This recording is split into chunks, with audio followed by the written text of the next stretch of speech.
बोला. 1 किलो पीठ आहे, मीठ घातले, पाणी घालून मळायचं.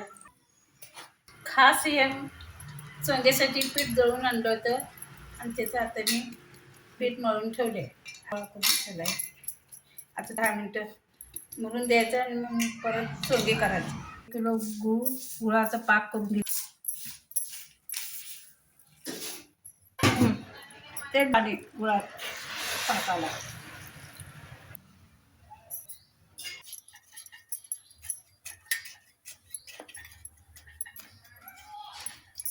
अगं ते कसं सांगते तुझं. थांबा थांबा एक मिनिट. चोंग्यावर लाटण्यासाठी हा पिठाचा उंडा.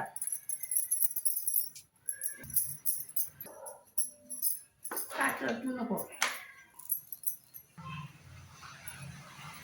त्याला. गॅस मिडियम साईज ठेवायचं आणि खरपूस भाजायचं.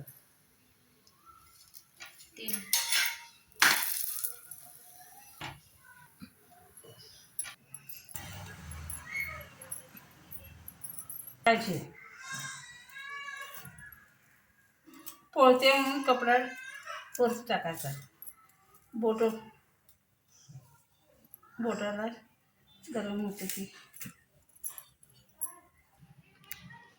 चोंग्याची डिझाईन केलेली आहे, असं डिझाईन करायचं.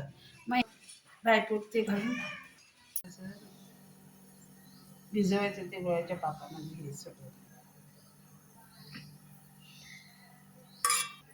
घालायचं.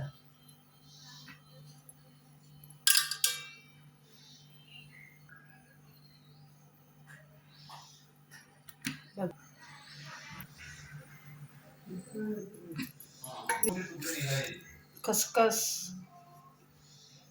असं जेवताना तुपाची धार घालून द्यायची.